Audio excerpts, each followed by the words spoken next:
ഒരു പള്ളിയിലച്ഛന്റെ ഒരു നല്ലൊരു സ്റ്റോക്ക് ഉണ്ട്, ഉന്നതമായ ഒരു പള്ളിയിലച്ഛന്റെ. പാലക്കാട് നിന്നും യാത്ര ചെയ്തിട്ട് കാസർഗോഡിലെ എല്ലാ വൃദ്ധസദനത്തിലും ഞാൻ പോയി. ഒരൊറ്റ വൃദ്ധസദനത്തിലും ഒരു മുസ്ലിം സ്ത്രീയെ പോലും ഞാൻ കണ്ടില്ല എന്ന് അദ്ദേഹം സംസാരിക്കുന്നു.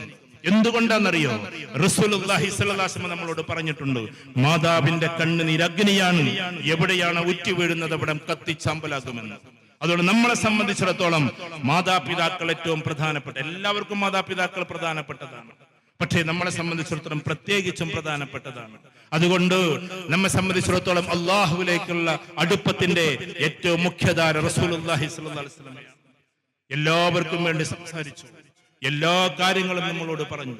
നീ നിന്റെ വീട്ടിലേക്ക് ഒരു സാധനം കൊണ്ടുപോകുമ്പോ നിന്റെ പെൺകുട്ടിയുടെ കയ്യിൽ കൊടുക്കണമെന്ന് റസൂലുള്ളാഹി സ്വല്ലല്ലാഹു അലൈഹി വസല്ലം നമ്മളോട് പറഞ്ഞു വെച്ചിട്ടുണ്ട്. കാരണം അന്ന് ഏതാ കാലം എന്നറിയോ? പെൺകുട്ടിയാണെങ്കിൽ കൊന്നു കുഴിച്ചു മൂടുന്ന കാപാലികരുടെ നാട്ടിൽ വെച്ചിട്ടാണ്, ആ മനുഷ്യക്കൂട്ടത്തിൽ വെച്ചിട്ടാണ് പെൺകുട്ടിയെ നീ ആദരിക്കണമെന്ന് പഠിപ്പിച്ചത്. ലോക ചരിത്രം നിങ്ങൾ പഠിച്ചു നോക്കൂ. പെണ്ണുങ്ങൾക്ക് ആദ്യമായി സ്വത്താവകാശം കൊടുത്തത് in the history of the world, ലോക ചരിത്രത്തിൽ ആദ്യമായി പെണ്ണുങ്ങൾക്ക് ഇത്രയും കൊടുക്കണമെന്ന് പറഞ്ഞത് പ്രവാചക തിരുമേനി സല്ലല്ലാഹു അലൈഹി വസല്ലം. ഒരു പത്രക്കാരൻ ചോദിക്കുന്നുണ്ട്, ഈസ് ഇറ്റ് ട്രൂ? ആരോടാ ചോദിക്കുന്ന? അലക്സാണ്ടർ ജേക്കബിനോട്, നമ്മുടെ മുൻ DGPയോട് ചോദിക്കുന്നുണ്ട്, ഇത് സത്യമാണോ? അപ്പൊ അദ്ദേഹം തിരിച്ച് പത്രക്കാരനോട് ചോദിക്കുന്നുണ്ട് ഇന്റർവ്യൂല്, നിങ്ങൾ പറഞ്ഞതാ ഇതിനു മുമ്പ് ചരിത്രത്തിൽ ആരെങ്കിലും അങ്ങനെ പെണ്ണുങ്ങൾക്ക് ഇത്ര സ്വത്ത് കൊടുക്കണമെന്ന് പറഞ്ഞിട്ടുണ്ടോ? നിങ്ങളുടെ സംരക്ഷകനായി, കുട്ടികളുടെ സംരക്ഷകനായി മക്കളെ ഉമ്മ വെക്കുന്നത് നിങ്ങൾ ശ്രദ്ധിക്കണം. ആ സമയത്ത് അനാഥ കുട്ടികൾ ഉണ്ടാകരുത്. അനാഥ കുട്ടികളുടെ മുമ്പിൽ വെച്ചിട്ട് നിങ്ങളുടെ സ്വന്തം കുഞ്ഞുങ്ങൾക്ക് നിങ്ങൾ ഉമ്മ കൊടുക്കരുതെന്ന് പഠിപ്പിച്ചു റസൂലുള്ളാഹി സ്വല്ലല്ലാഹു അലൈഹി വസല്ലം. ഒട്ടകത്തെ കൊണ്ടുപോകുന്ന സമയത്ത് വേഗത്തിൽ കൊണ്ടുപോയപ്പോ പതുക്കെ കൊണ്ടുപോ, അതിനെ നീ ക്രൂരമാക്കല്ലേ എന്ന് ആ ഒട്ടകത്തിന് വേണ്ടിയിട്ട് പോലും ഈ മനുഷ്യനോട് പറഞ്ഞു, പതുക്കെ കൊണ്ടുപോ, ഒട്ടകത്തോടും ഇത്ര വേഗത കാണിക്കരുത്. പക്ഷിക്കുഞ്ഞുങ്ങളെ കൊണ്ടുവന്ന സമയത്ത് കയ്യിൽ കൊടുത്തു സമ്മാനമായി രസകരമായി കാണാൻ കഴിവ് നല്ല ചന്തമുള്ള പക്ഷിക്കുഞ്ഞുങ്ങളെ ഉസ്താസമ്മ കരഞ്ഞു. എന്നിട്ട് പറഞ്ഞ് അതിന്റെ തള്ളക്ക് ഇതിനെ തിരിച്ചു കൊടുക്കുക എന്ന്. ഒരു പക്ഷിയെയും കൂട്ടിലിട്ടടക്കരുതെന്ന്. ബന്ധുര കാഞ്ചന കൂട്ടിലാണെങ്കിലും ബന്ധനം തന്നെ പാരില്ലെന്ന് മഹാകവി എഴുതി വെച്ചിട്ടുണ്ട് മലയാളത്തിന്റെ. സ്വർണ്ണക്കൂട് കൊടുത്താലും കിളി കൂട്ടിൽ തന്നെ. സൂക്ഷ്മമായി നിരീക്ഷണം നടത്തുന്നവർക്ക് ഞാൻ ഫത്വ പറയല്ല, പക്ഷിക്കുഞ്ഞുങ്ങളെ വളർത്താൻ പോലും കഴിയില്ല. ഞാൻ വളർത്താറില്ല. കാരണം കൂട്ടിലിട്ടിട്ടല്ല ഇവരെ വളർത്തേണ്ടത്. അവർക്ക് വിഹായസുകളുണ്ട്, പറക്കാൻ സ്ഥലങ്ങളുണ്ട്. ആ സ്ഥലത്താണ്. നമ്മളെല്ലാരും കൂടി കൂട്ടിലിട്ടാൽ എങ്ങനെയുണ്ട്? അപ്പൊ ലവ് ബേർഡ്സ് അല്ലേ, അങ്ങനെയല്ലേ, ഇങ്ങനെയല്ലേ. ഞാനൊരിക്കൽ നമ്മുടെ കുട്ടികൾ പഠിക്കുന്ന സ്ഥാപനത്തിൽ കുറെ പക്ഷികളെ വാങ്ങിയിട്ട് ഞാൻ എന്റെ സുഹൃത്തും കൂടി ഒരു അണ്ണന്റെ അടുത്തുനിന്ന് ഫുള്ള് തിണ്ട് വാങ്ങി, കൊട്ടകൾ, ഒരുപാട് പക്ഷികളുണ്ട്. എന്നിട്ട് കുട്ടികളുടെ കയ്യിൽ കൊടുത്തു. അവർക്കത് വിടാനേ തോന്നുന്നില്ല. ഞാൻ പറഞ്ഞു വിടുന്ന് പറഞ്ഞു. ഓരോരുത്തരെ കൊണ്ട്, എന്റെ 2 മക്കളുണ്ട് അതില്, അന്ന് ഒരു ചെറിയ മക്കളാ, അവരിങ്ങനെ വിടാൻ തുടങ്ങി. പക്ഷി അങ്ങനെ പറന്നുപോയി. കൂട്ടിലകപ്പെട്ട പക്ഷിയെ സ്വതന്ത്രമാക്കൽ പോലും നന്മയുള്ളതാണ് എന്ന് പ്രവാചക തിരുമേനി സല്ലല്ലാഹു അലൈഹി വസല്ലം നമ്മളെ പഠിപ്പിച്ചു. ഇമാം ഗസ്സാലി റഹ്മത്തുള്ളാഹി അലൈഹി പറയുന്നുണ്ട്, കുതിരയോടിച്ചുകൊണ്ട് മുന്നോട്ട് പോകുന്ന സമയത്ത് ആ സമയത്ത് നീ നിന്റെ കുതിരയുടെ കുളമ്പടിപ്പാടുകൾ കണ്ടിട്ട് അത് തട്ടിയിട്ട് പോലും ഒരു ചേരട്ട പോലും അല്ലെങ്കിൽ ഒരു വസ്തു പോലും ചാകാതിരിക്കട്ടെ എന്ന് പറയണം മനസ്സിലെന്നാണ്. അത്രമാത്രം നല്ല മനസ്സ് നമുക്കുണ്ടാകണം. ഉദാഹരണത്തിന് നമ്മളിപ്പോ വീട്ടിൽ നിന്ന് കാർ ഓടിച്ചിട്ട് ഇങ്ങനെ പോകുമ്പോ, കാർ ഇങ്ങനെ മുന്നോട്ട് പോകുമ്പോ നമ്മുടെ മനസ്സിലൊരു പ്രാർത്ഥന വേണം, പഠിച്ചോനെ എന്റെ കാറിന്റെ ടയർ തട്ടിയിട്ട് ഒരു ജന്തു പോലും ചാകാതിരിക്കട്ടെ എന്ന്, ഒരു ഇഴജന്തു പോലും ചാകാതിരിക്കട്ടെ എന്ന്. ഇതിനെയാണ് തസവുഫിന്റെ മനസ്സ്, ഇഹ്സാന്റെ മനസ്സ് എന്നൊക്കെ പറയാം. ഈ ഒരു ജീവിതം നമുക്കുണ്ടാകണം. അപ്പൊ നമ്മൾ മഹൽ ഞാൻ അവസാനിപ്പിക്കുന്നു, സമയമായതുകൊണ്ട് അവസാനിപ്പിച്ചോട്ടെ. ആദ്യമായിട്ട് നമ്മൾ അള്ളാഹുവിലേക്കുള്ള തഖ്വയാണ്. എന്റെ അള്ളാഹുവാണ് ഏറ്റവും വലുതെന്ന്, അവനാണ് ഈ കാലഘട്ടത്തിൽ അല്ലെങ്കിലും വരാനിരിക്കുന്ന കാലത്തിലും കഴിഞ്ഞു പോയ കാലത്തിന്റെയും തുടക്കക്കാരനും ഒടുക്കക്കാരനും എന്ന് നമ്മൾ പഠിക്കണം. ലാഹൂത്ത് ജബറൂത്ത് മലക്കൂത്ത് അലമൂത്ത് ആലമുൽ അംർ ആലമുൽ മിസാൽ മലഉൽ അഅല സബ്അ സമാവാത്തിനെയും വേണ്ടി സമ്മാനമാടുന്നവനാണ് അവനെന്ന് നമ്മൾ പഠിക്കണം. വസ്സമാവാത്തു മത്വിയാത്തും ബിയമീനി, വലത്തെ കൈയിലിട്ട് ആകാശങ്ങളെ മുഴുവനും ഞാൻ പിടച്ചു കുടയുമെന്ന് പറയുന്ന വിശുദ്ധ ഖുർആന്റെ വാക്കുകൾ നമ്മൾ ഓർക്കണം. എല്ലാ മനുഷ്യരും ജിന്നുകളും മലക്കുകളും മഹ്ശറ വൻസഭയിൽ ഒരുമിച്ച് കൂട്ടിയിട്ട് പേടിയോടുകൂടി നിൽക്കുമ്പോ ലിമനിൽ മുൽക്കുൽ യൗം ലില്ലാഹിൽ വാഹിദിൽ ഖഹാർ, ഇന്നത്തെ ദിവസത്തിന്റെ ഉടമസ്ഥനായ ആരുണ്ട്? നിങ്ങൾ പറ. ലില്ലാഹിൽ വാഹിദിൽ ഖഹാർ, വാഹിദായ ഏകനായ ഖഹാറായ അല്ലാഹു അല്ലാതെ ലിമനിൽ മുൽക്കുൽ യൗം, ഇന്നത്തെ ദിവസത്തിന്റെ ഉടമസ്ഥനാരുണ്ട്? ഒരു ജിന്നും ഇന്നതല്ല, ഒരു മലക്കും ഇന്നതല്ല, ഒരു മനുഷ്യനും ഇന്നതല്ല. നിങ്ങളെല്ലാവരും എന്റെ സൃഷ്ടികളാണ്. സർവാധിപതി, സമഗ്രാധിപതി, സർവദീശത്വത്തിന്റെയും ഉടമസ്ഥൻ, ഏകഛത്രാധിപതി, അവനാണ് സമഗ്രാധിപതി, അവനാണ് സർവാധിപതി, അവനാണ് അല്ലാഹു സുബ്ഹാനഹു വ തആല. ആ അല്ലാഹുവിലേക്കാണ് നമ്മുടെ യാത്ര. അതായിരിക്കണം നമ്മുടെ യഥാർത്ഥമായ ലക്ഷ്യം. ആ വഴി ഒന്നേ ഉള്ളൂ. ഒരുപാട് വഴികൾ നമുക്കറിയില്ല, ഒരൊറ്റ വഴിയേ നമുക്കുള്ളൂ. ആ വഴിയുടെ പേരാണ് മുഹമ്മദുർ റസൂലുള്ളാഹി സ്വല്ലല്ലാഹു അലൈഹി വസല്ലം. ആ വഴികളെ പഠിക്കുന്നതിന്റെ പേരാണ് തഅലീമാത്ത്, അഥവാ നല്ല ഉഷാറായിട്ട് ദീന് പഠിക്കുക, മറ്റു കാര്യങ്ങളും പഠിക്കുക എന്നത്. അതിന്റെ ഭാഗമാണ് ഖിദ്മത്ത് എന്ന് വെച്ചിട്ടുണ്ടെങ്കിൽ എല്ലാവരെയും ഖിദ്മത്ത് ചെയ്ത് മുന്നോട്ട് പോവുക. പരസ്പരം അസൂയയില്ലാതെ, കുശുമ്പില്ലാതെ, കുനിഷ്ടില്ലാതെ, അങ്ങോട്ടും ഇങ്ങോട്ടും വാക്തർക്കങ്ങളില്ലാതെ നമുക്ക് രാഷ്ട്രീയമുണ്ടാകാം. പക്ഷെ ആരെയും കുറ്റപ്പെടുത്താതെ, ആരെയും കീറിമുറിക്കാതെ മുന്നോട്ട് പോകാൻ നമുക്ക് പറ്റണം. തെരഞ്ഞെടുപ്പാ വരുന്നത്. അപ്പുറത്ത് മാർക്സിസ്റ്റുകാരുണ്ടാകും, ഇപ്പുറത്ത് ലീഗുകാരുണ്ടാകും, അപ്പുറത്ത് കോൺഗ്രസ്സുകാരുണ്ടാകും, ഇപ്പുറത്ത് BJP-ക്കാരുണ്ടാകും. ദയവ് ചെയ്തിട്ട് പച്ചയായി പിച്ച് ചിന്തല്ലേ. മനുഷ്യരെ നിങ്ങൾ വെറുപ്പിച്ച് സംസാരിക്കരുത്. ഐഡിയോളജിക്കലി നിങ്ങൾ സംസാരിച്ചോളൂ. ഐഡിയോളജിക്കൽ കോൺഫ്ലിക്റ്റ് നടക്കട്ടെ, അല്ലാതെ ഒരിക്കലും ഉണ്ടാകരുത്. ചിലപ്പോ റമദാൻ വരുമ്പോ, തെരഞ്ഞെടുപ്പിന്റെ കൊടുമ്പിരി നാദങ്ങൾ ഉയരുമ്പോ, നമ്മുടെ റമദാനിനെ ആകാശത്തിൽ നിന്നും ചുരുട്ടിയെറിയുന്ന റമദാനാക്കി മാറ്റരുത്. ആവേശമുണ്ടാകട്ടെ തെരഞ്ഞെടുപ്പില്, അതിന്റെ പിന്നാലെ പൊയ്ക്കോളി നിങ്ങൾ. പക്ഷേ ആ സമയത്തൊക്കെയും പ്രതിപക്ഷ സ്നേഹം എന്ന് പറയുന്നത് പോലും പാലിച്ചുകൊണ്ട് ആരെയും വ്യക്തിപരമായി ഹത്യ ചെയ്യാതെ മുന്നോട്ട് പോകാൻ നമുക്ക് പറ്റണം. നമുക്ക് രാഷ്ട്രീയമുണ്ടോ? ഐഡിയോളജിക്കലി സംസാരിക്കാം. പച്ചത്തെറി വിളിച്ചുകൊണ്ട് പോകാൻ ഒരിക്കലും അനുവദിക്കുന്നില്ല.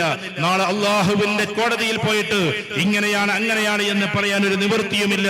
അതുകൊണ്ട് മര്യാദയോടുകൂടി നമ്മൾ പോകണമെന്നതാണ്. ഇവിടെ വിദ്യാർത്ഥികളുണ്ടോ? ആ വിദ്യാർത്ഥികൾ ക്യാമ്പസിൽ പോകുമ്പോ ഞാൻ പറയുന്നത് കൊണ്ട് നിങ്ങൾ ക്ഷമിക്കണം. പല ആളുകളും അവിടെ കാത്തു നിൽക്കുന്നുണ്ടാവും. ആദ്യം നിങ്ങൾക്കൊരു സിഗരറ്റ് തരും, അല്ലെങ്കിൽ ഒരു ബീഡി തരും, അല്ലെങ്കിൽ വേറൊരു മിഠായി തരും. ഇതിലൊന്നും കുടുങ്ങരുതേ എന്റെ മക്കളെ.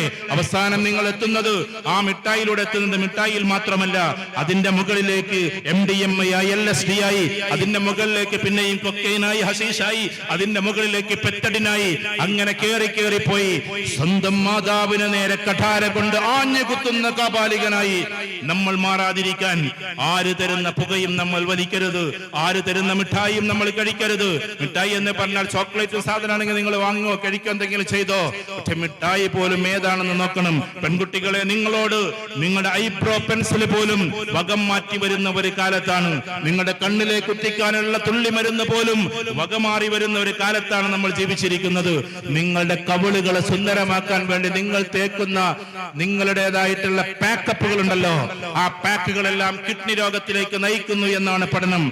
കഴിഞ്ഞ 2 മാസം മുമ്പ് നമ്മുടെ കോഴിക്കോടുള്ള ആസ്റ്റർ മിംസില് 8 പെൺകുട്ടികൾക്കാണ് കിഡ്നി പെട്ടെന്ന് നഷ്ടമായത്. അഥവാ 17ഉം 18ഉം 20ഉം വയസ്സുള്ള പെൺകുട്ടികൾക്ക്. ഡോക്ടർമാർക്ക് പോലും അത്ഭുതം. കാരണം ഇവർക്ക് 8 പേർക്ക് എന്ത് ഇങ്ങനൊരു അസുഖം വരാൻ? ഡീപ്പായ റിസർച്ച് നടത്തിയപ്പോ മുഖത്ത് തേച്ചിട്ടുള്ള അവരുടെ പാക്കുകളാണ് ഇതിന്റെ കാരണമെന്നാണ് ഡോക്ടേഴ്സ് കണ്ടെത്തിയത്. അഥവാ സൗന്ദര്യവർദ്ധക വസ്തുക്കളാക്കിയിട്ട് അവസാനം ഇതിന്റെ നീറ്റലും പുകച്ചിലും ഇതിന്റെ കെമിക്കൽസും അത് കിഡ്നി അബ്സോർബ് ചെയ്തിട്ട് പെട്ടെന്ന് ഡാമേജ് ആയി പോകുന്ന കിഡ്നിയെ കുറിച്ചിട്ടാണ് ആസ്റ്റർ മിംസ് പഠനം നടത്തിയതും പത്രത്തിലേക്ക് വന്നതും. അതുകൊണ്ട് ഇല്ലാത്ത സൗന്ദര്യത്തിന് ഉണ്ടാക്കാൻ നമ്മൾ ശ്രമിച്ചു. നമ്മുടെ ജീവിതം തകർക്കരുത്. ഇല്ലാത്ത സന്തോഷത്തിന് വലിച്ചു കൊണ്ടുവരാൻ വേണ്ടി ശ്രമിച്ചു. ഒരിക്കലും ദയവ് ചെയ്തിട്ട് എവിടെന്നെങ്കിലും എന്തെങ്കിലും മിഠായികൾ ഉപയോഗിക്കരുത്. ഇല്ലാത്ത ജീവിതത്തിന്റെ സന്തോഷത്തിന് ആരെങ്കിലും തരുമെന്ന് വിചാരിച്ച് ഹായ് മെസ്സേജുകൾ വിട്ടിട്ട് അവരെ കൊടുക്കാൻ നിൽക്കരുത്. അവര് നമ്മളെയും കൊടുക്കാൻ നിൽക്കരുത്. ഹായ് മെസ്സേജുകളിൽ നിന്ന് തുടങ്ങി പിന്നെ അത് വേറെ വ്യതിചാരങ്ങളിലേക്ക് പോകും. അവസാനം എന്താ സംഭവിക്കാന്നറിയോ? സ്വന്തം മാതാവിന് നേരെ ചൂണ്ടിക്കൊണ്ട് എനിക്ക് ഈ തള്ളയെ വേണ്ട എന്ന് കോടതിയുടെ വരാന്തയിൽ വെച്ച് പോലും പറയുന്ന മഹാപെൺകുട്ടിയായി, മോശക്കാരിയായ പെൺകുട്ടിയായി നമ്മൾ മാറും. ഇടനെഞ്ചു പൊട്ടിക്കൊന്നെന്ന് ഉമ്മ കോടതിയുടെ വരാന്തയിൽ വീഴും. മോളെ എന്ന് പറഞ്ഞിട്ട് നിങ്ങളുടെ കാലിൽ വന്നിട്ട് കരയും. പർദ്ദയിട്ട ആ പാവം സ്ത്രീയെ പോലും നിങ്ങൾ കാലുകൊണ്ട് തട്ടും.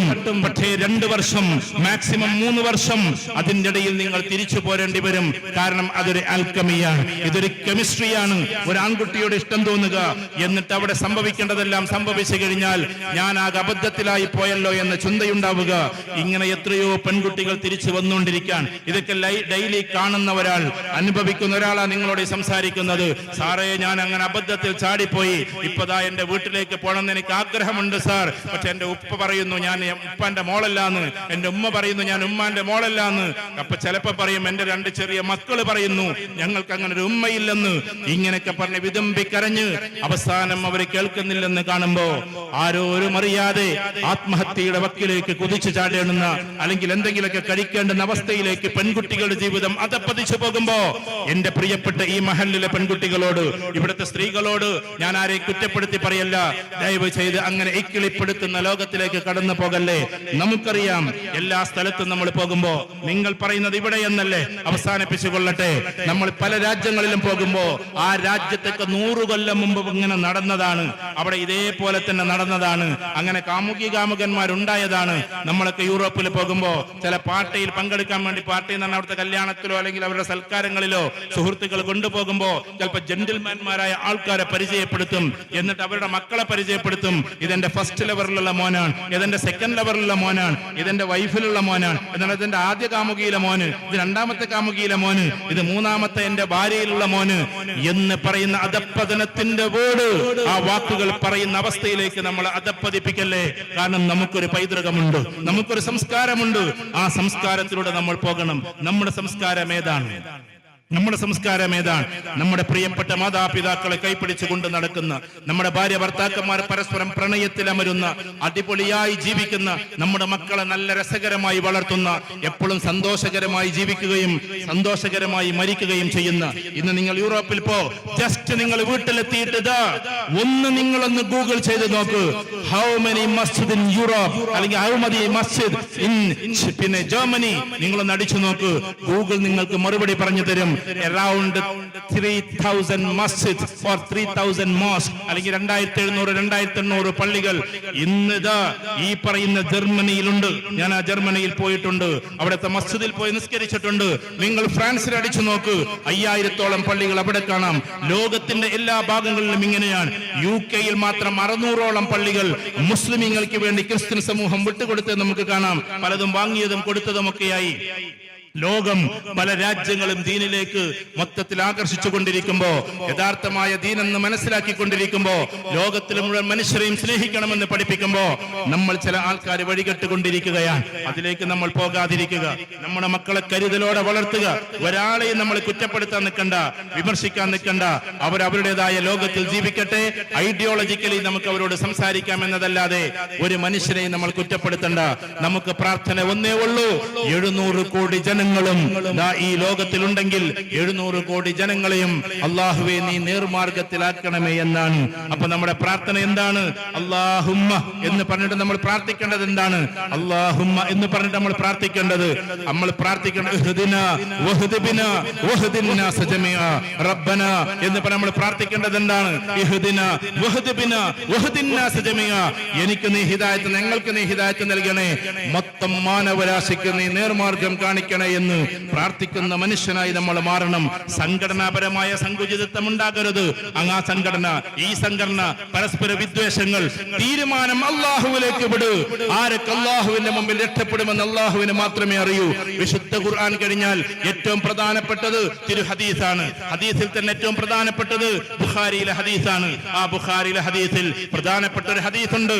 ഒരു പൂച്ചക്ക് വെള്ളം കൊടുക്കാതെ കെട്ടിയിട്ടതിന്റെ പേരിൽ മർഅത്തുൻ സാലിഹ, വിശുദ്ധമാക്കപ്പെട്ട ഒരു പെണ്ണ് നരകത്തിലേക്ക് പോകേണ്ടി വന്ന അവസ്ഥയും, ഒരു പൂച്ചക്ക് വെള്ളം കൊടുക്കാത്തതിന്റെ പേരിൽ, അതിനെ കെട്ടിയിട്ടതിന്റെ പേരിൽ, അങ്ങനെ അത് ചത്തുപോയതിന്റെ പേരിൽ, വെള്ളം കുടിപ്പിക്കാത്തതിന്റെ പേരിൽ നരകത്തിലേക്ക് പോയ ഒരു സ്വാലിഹത്തായ ഒരു പെണ്ണിനെയും, ഒരു നായ വിശന്ന് വന്നപ്പോ വെള്ളത്തിന് വേണ്ടി ദാഹിച്ചപ്പോ ഒരു വ്യഭിചാരിണിയായ പെണ്ണ്, ആ പെണ്ണൊരു ഗ്ലാസ് വെള്ളം എടുത്തെടുത്തു, ഗ്ലാസ്സിൽ അല്ലെങ്കിൽ അതിന്റെ ഷൂവിൽ രണ്ടും വരുന്നുണ്ട്, അതിലെടുത്ത് കൊടുത്തതിന്റെ പേരിൽ, ആ നായ ദാഹം മാറ്റിയതിന്റെ പേരിൽ അവരുടെ എല്ലാ പാപങ്ങളും അല്ലാഹു പുറത്തു കൊടുത്തു എന്ന് വരുന്നത് ഏതെങ്കിലും എവിടെയെങ്കിലും കിടക്കുന്ന വാർവല കിതാബുകളിലല്ല, സഹീഹ് ബുഖാരിയിലെ ഹദീസാണ്. വിശുദ്ധ ഖുർആൻ കഴിഞ്ഞാൽ ഇസ്ലാമിക ലോകം വിശ്വസിക്കുന്ന സഹീഹ് ബുഖാരി. അതുകൊണ്ട് ആരെപ്പറ്റിയും നമ്മൾ വിധി എഴുതണ്ട, അത് അല്ലാഹുവിലേക്ക് നിങ്ങൾ വിട്ടുകൊടുക്കുക. അങ്ങനെയാണ് നമ്മുടെ ഇമാമുകൾ നമ്മളെ പഠിപ്പിച്ചിട്ടുള്ളത്. ദയവ് ചെയ്തിട്ട് ഒരാളെ പറ്റിയും വിലയിരുത്തല്ലേ. കാരണം വിലയിരുത്തൽ അല്ലാഹുവിന്റെ the day of judgment, the day of resurrection, ആ ദിവസത്തിലേക്ക് നമ്മൾ വിട്ടുകൊടുക്കണം. അത് അള്ളാഹുവിന്റെ ജോലിയാണ്. അല്ലാതെ ആലിമിങ്ങനെ ഇയാലിമിങ്ങനെ എന്തിന്റെ കെപ്പയിൽ സ്വർഗത്തിലേക്ക് പോകുമെന്ന് നമുക്കറിയില്ല. അതുകൊണ്ട് എന്നെ സംബന്ധിച്ചിടത്തോളം ഞാനിതാ ഈ ക്യാമറയിലൂടെ ഉച്ചസ്ഥരം വിളിച്ചു പറയട്ടെ, ഞാനൊരു സംഘടനയിലുമില്ല, ഞാനൊരു സംഘടനയിൽ നേതാവുമല്ല, ഞാനൊരു പൊളിറ്റിക്സിലും ഇന്നേ വരെ ഒരു രാഷ്ട്രീയത്തിലും ഞാൻ മെമ്പർഷിപ്പ് എടുത്തിട്ടില്ല, അതിന്റെ ലീഡർഷിപ്പ് എടുത്തിട്ടില്ല. എന്നെങ്കിലും അല്ലാഹു മാശറയിൽ വെച്ചിട്ട് നമ്മളോട് ചോദിക്കുമ്പോ വഖാല ഇന്നനീ മിനൽ മുസ്ലിമീൻ, ഞാൻ മുസ്ലിമീങ്ങളിൽ പെട്ടവനാണെന്ന് പറയാനാണ് വിശുദ്ധ ഖുർആൻ നമ്മളോട് പറഞ്ഞിട്ടുള്ളത്. ഓരോ സംഘടനക്കാരും അതിനനുസരിച്ച് പോയിക്കോ, അതിലൊന്നും നമുക്ക് വിരോധമില്ല. അവരവരുടെ ഉലമാക്കൾ പറയുന്നത് കേൾക്കുക, അതേ അനുസരിച്ച് പോവുക. സമസ്തയാണെങ്കിൽ സമസ്തയിലൂടെ പോവുക. ഞാൻ എല്ലാറ്റിനെയും സകല ഗുലാബിയാക്കിയിട്ട് പറയല്ല. പക്ഷെ ദയവ് ചെയ്തിട്ട് ലോകത്തിലെ ഒരാളെ വിമർശിക്കാതിരിക്കുക. വിമർശിക്കാൻ തന്നെ ഐഡിയോളജിക്കലി വിമർശിക്കാം, അതല്ലാതെ നമ്മൾ ഇങ്ങനെ പിച്ച് ചീന്തി വലിച്ച് കീറി അങ്ങോട്ടും ഇങ്ങോട്ടും വാഗ്വാദങ്ങൾ നടത്തുമ്പോ എന്റെ പ്രിയപ്പെട്ടവരോട്, മഹല്ലിലെ ഉലമാക്കളോട്, മഹല്ലിലെ ഉമറാക്കളോട് പരസ്പരമുള്ള തല്ലിൽ ഇന്ന് അകന്ന് പോയിക്കൊണ്ടിരിക്കുന്നത് വിദ്യാർത്ഥികളാണ്. വിദ്യാർത്ഥികൾക്കിടയിൽ ജീവിക്കുന്ന ഒരു മനുഷ്യൻ എന്ന നിലയ്ക്ക് ഞാൻ പറയാൻ, ദിവസവും ആയിരക്കണക്കിന് കുട്ടികൾക്കിടയിലാണ് നമ്മുടെ ജീവിതം. അവര് പറയുന്നത് പരസ്പരം ഉലമാക്കൾ തല്ലുമ്പോ, പരസ്പരം സംഘടനക്കാര് തല്ലുമ്പോ ഞങ്ങൾ എവിടെ പോകണം സാർ? നിങ്ങൾ പറ എന്ന് പറയുന്ന പുതിയ സമൂഹമാണ് നമ്മുടെ മുമ്പിലുള്ളത്. അതുകൊണ്ട് ദയവ് ചെയ്ത് അടിപിടികൾ ഒഴിവാക്കി സുന്ദരമായി പോകാൻ നമുക്ക് പറ്റണം. അതിമനോഹരമായി നമ്മുടെ മക്കളെ വളർത്താൻ പറ്റണം. മദ്രസ പഠനം, സ്കൂൾ പഠനം, ക്യാമ്പസ് പഠനം, സുന്ദരമായ പഠനം, അതിനനുസരിച്ച് അവന്റെ വ്യക്തിത്വം, ഇതെല്ലാം സ്വീകരിച്ചുകൊണ്ട് മുന്നോട്ട് പോകണം. ആ ഒരു അന്തരീക്ഷം നമ്മുടെ വീടുകളിൽ ഉണ്ടാക്കണം. മക്കൾ വരുമ്പോ സ്വീകരിക്കുന്ന ഉമ്മയെ, മക്കൾക്ക് മുത്തം കൊടുക്കുന്ന ഉമ്മയെ, വികലമല്ലാത്ത ഉമ്മയെ, ഹായ് മെസ്സേജുകൾ മറ്റുള്ളവർക്ക് അയക്കാത്ത, ഏതെങ്കിലും രീതിയിൽ വികലമായ ഭാഷയിൽ സംസാരിക്കാത്ത ഉമ്മയെ അവർക്ക് ആവശ്യമുണ്ട്. അങ്ങനെ ഇന്നും ഒരു കുട്ടിയുടേത് കണ്ടു, ലോകത്തിൽ നിങ്ങൾ ഏറ്റവും കൂടുതൽ നിങ്ങൾക്ക് ആകർഷിച്ച സ്ത്രീ ഏതാണ്? മനുഷ്യകുലത്തിൽ ഏറ്റവും ആകർഷിച്ച സ്ത്രീ എന്ന് ഒരു പാവം കുട്ടിയോട് ചോദിക്കുമ്പോ ചോദ്യകർത്താവ് ഉദ്ദേശിക്കുന്നത് മദർ തെരേസയുടെ പേര് പറയാനാണ്.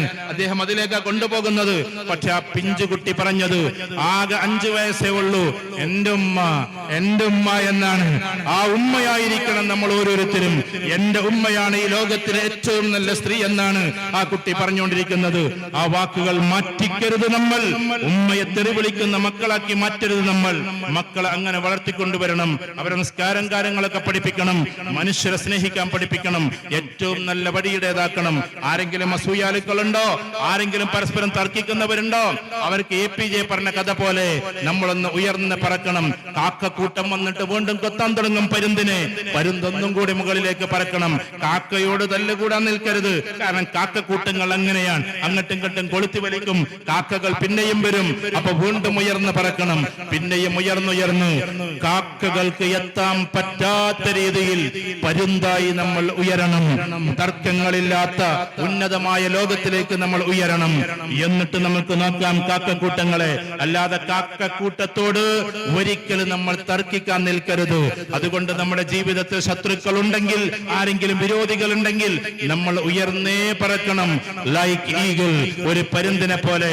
അള്ളാഹു അനുഗ്രഹിക്കുമാറാകട്ടെ എന്ന് മാത്രം പറഞ്ഞുകൊണ്ട് ഞാൻ എന്റെ വാക്കുകൾ ഉപസംഹരിക്കുന്നു. വആഖിറു ദഅവാനാ അനിൽ ഹംദുലില്ലാഹി റബ്ബിൽ ആലമീൻ. റബ്ബനാ ആതിനാ ഫിദ് ദുനിയാ ഹസന വഫിൽ ആഖിറതി ഹസനതൻ വഖിനാ അദാബന്നാർ. റബ്ബനാ തഖബ്ബൽ മിന്നാ ദുആഅനാ ഇന്നക അൻതസ് സമീഉൽ അലീം വതുബ് അലൈനാ ഇന്നക അൻതത് തവ്വാബുർ റഹീം വഗ്ഫിർ ലനാ യാ ഗാഫിറൽ മുദ്നിബീൻ.